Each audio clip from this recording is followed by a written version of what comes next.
کی تمنا بھی یہ تھی۔ اب عثمان کی شہادت میں کچھ باتیں عرض کرنا چاہتا ہوں۔ ان میں سب سے پہلی بات تو یہ ہے کہ سیدنا عثمان کو نبی کریم صلی اللہ علیہ وسلم نے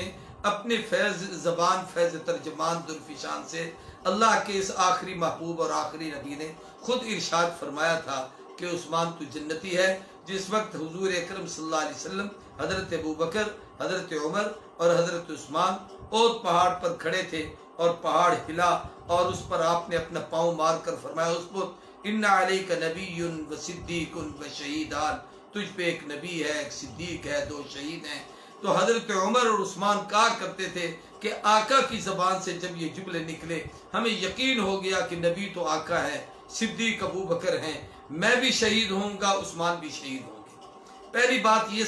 سمجھنی چاہیے کہ جسے نبی شہید کہے وہ راہ حق پر ہوتا ہے اور اس کی شہادت حق ہوتی ہے، اس کے متعلق دوسری رائے قائم کرنا اور کوئی غلط رائے قائم کرنا یہ اپنے ایمان کو ضائع کرنے کے مترادف ہے۔ دوسرا، نبی کریم صلی اللہ علیہ وسلم نے اپنے بعد آنے والے مختلف آزمائشوں کا اور فتنوں کا ذکر کیا کہ مختلف کی آزمائشیں آئیں گی۔ ان میں نبی کریم صلی اللہ علیہ وسلم نے فرمایا اس وقت جب فتنے اٹھیں گے تو لوگ مختلف فتنوں کا حصہ بنیں گے، لیکن ایک شخص سامنے آ رہا تھا اور اس نے چادر اوڑھی ہوئی تھی، تو آپ نے فرمایا کہ یہ شخص اس وقت حق پر ہوگا، اور ایک روایت میں ہے کہ فرمایا یہ تمہارا امیر ہوگا۔ صحابی کہتے ہیں میں جلدی سے اٹھا اور میں گیا، میں نے جا کے آپ کے چہرہ تر سے کپڑا ہٹایا تو فیضا ہوا عثمان، وہ حضرت عثمان ابن عفان تھے۔ تو اس سے یہ سمجھ میں آیا کہ عثمان کی حکومت بھی حق ہوگی، اس کی خلافت بھی حق ہوگی، اور اس وقت اس کے ساتھ جو لوگ ٹکرا رہے ہوں گے ان میں عثمان حق پر ہوں گے، وہ لوگ اس وقت حق پر نہیں ہوں گے۔ تو یہ شہادت کی بشارت دینا اور پھر اس کے ساتھ یہ فرما دینا، یہ دونوں چیزیں، اور پھر اس کے ساتھ یہ بھی ایک روایت میں ہے کہ حضور نے فرمایا عثمان میں تمہیں جنت کی بشارت دیتا ہوں، لیکن اس شرط پر کہ منافق اور بدبخت لوگ تجھ سے اللہ کی طرف سے دی ہوئی وہ خلافت کی چادر اتارنا چاہیں گے، تو اپنی جان تو دے دینا، وہ چادر نہ اتارنا۔ تو اس سے پتہ چلا کہ حضرت عثمان ابن عفان نے وہ منافقین کے مطالبے پر خلافت کیوں نہیں چھوڑی، یہ اللہ کے نبی کی بشارت بھی تھی اور وصیت بھی تھی اور حکم بھی تھا، اس کو پورا کیا۔ تو اس سے پتہ چلا حضرت عثمان شہید حق تھے۔ اب شہادت کی عظمتیں دیکھیے، جمعۃ المبارک کے دن کی شہادت بہت بڑی بات ہے، پھر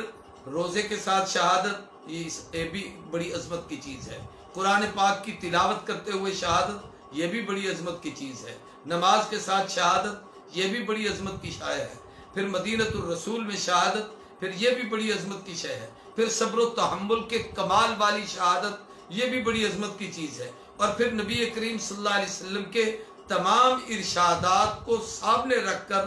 اپنی جان پیش کر کے دیار رسول کا احترام کرنا اور اپنی جان کے لیے مدینے میں کسی کا خون نہ بہانا، یہ بھی کمال تھا اور یہ کمال درجے کی شہادت تھی۔ اور پھر حضرت عثمان ابن عفان کی اس شہادت میں ایک اور بات عجیب ہے کہ جس کو حضور نے خود ارشاد فرمایا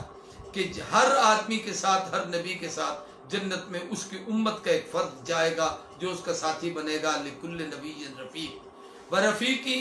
فی الجنہ، اے فی الجنہ عثمان، اور میرا رفیق جو جنت میں میرے ساتھ ہوگا وہ عثمان ہوگا۔ یعنی اس کی شہادت بھی اتنی عظمت والی ہے کہ دنیا میں یہ شہادت کا اعزاز ہے کہ قرآن کی تلاوت، ذکر، عبادت اور ساری عظمتیں، اور پھر آخرت میں یہ ہے کہ حضور کی قربت۔ اور اس میں اگر ہم اس پہلو سے دیکھیں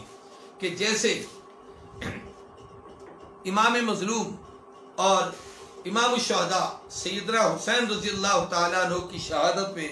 بہت ساری عجیب مطابقتیں ہیں سیدنا عثمان بن عفان رضی اللہ تعالیٰ عنہ کی شہادت کے ساتھ۔ اگر آپ اور ہم اس پر غور کریں تو ان میں بڑی محبت بھری کئی چیزیں مشترک اور قدر مشترک ملتی ہیں۔ ان میں یہ ہے کہ حضرت سیدنا حسین رضی اللہ تعالیٰ عنہ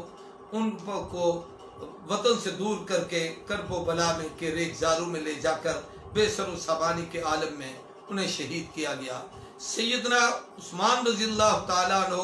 تمام اختیارات کے باوجود انہوں نے دیار رسول کو کرب و بلا بنا کے جام شہادت کو نوش کیا ہے۔ حضرت سیدنا حسین پیاسے تھے مظلومیت کے عالم میں، یہ بھی پیاسے اور مظلومیت کے عالم میں۔ حضرت عثمان بلکہ ان پر تو پیاسے ہونے میں یہ بھی ایک عجیب بات ہے کہ اس کنویں کا پانی جو خرید کے انہوں نے دیا تھا وہ پانی بھی نہ پینے دیا گیا۔ وہاں سیدنا حضرت حسین رضی اللہ تعالیٰ عنہ امامت فرماتے تھے، نماز پڑھاتے تھے، تو وہ بدبخت لوگ جو اس وقت سیدنا حسین کے مخالف اور دشمن تھے اور وہ دشمنوں کی فوج میں تھے، وہ بھی پیچھے آ کر کھڑے ہو کے نماز پڑھتے تھے۔ اور یہاں سیدنا عثمان ابن عفان کی شہادت پر تو وہ مسجد جس کی زمین خرید کر اپنے دور اقتدار میں اس کو وسیع کر کے مسجد نبی کو بڑھایا اور پھر اس کی زمین لے کر دی جس کے لیے اللہ کے نبی نے جنت کی بشارت بھی دی تھی، اس مسجد میں حضرت عثمان کو نماز نہ پڑھنے دی گئی۔ اسی طریقے سے حضرت حسین کی شہادت بھی اپنے اہل خانہ کے سامنے ہوئی، حضرت عثمان کی شہادت بھی ان کے اہل خانہ کے سامنے ہوئی۔ جیسے انہوں نے صبر کیا ایسے انہوں نے صبر کیا۔ وہاں بھی جمعۃ المبارک کا دن تھا، یہاں بھی جمعۃ المبارک کا دن تھا، وہاں بھی جناب حسین قرآن کی تلاوت کر رہے تھے، یہاں بھی جناب سیدنا عثمان قرآن پاک کی تلاوت کر رہے تھے۔ تو گویا یوں کہہ دیجئے کہ جناب سیدنا حضرت حسین رضی اللہ تعالیٰ عنہ اور جناب سیدنا حضرت عثمان رضی اللہ تعالیٰ عنہ، ان دونوں بزرگوں کی شہادتوں میں کافی مماثلتیں اور موافقتیں اور محبتوں کا یہ ایک جوڑ ملتا ہے۔ شاید میں ایک اپنے ذوق میں بات کہہ رہا ہوں کہ یہی حکمت ہو سکتی ہے کہ سیدنا علی ابن ابی طالب نے حضرت عثمان ابن عفان کی حفاظت کے لیے دروازے پر جو لوگ نگرانی اور حفاظت کر رہے تھے ان میں حسنین کریمین شریفین سیدنا حضرت امام حسن اور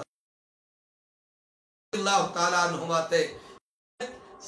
سیدنا علی ہی سکھا رہے ہوں گے کہ بیٹے آج چچے پہ وقت ہے، کل یہ سب وقت تم پر آئے گا،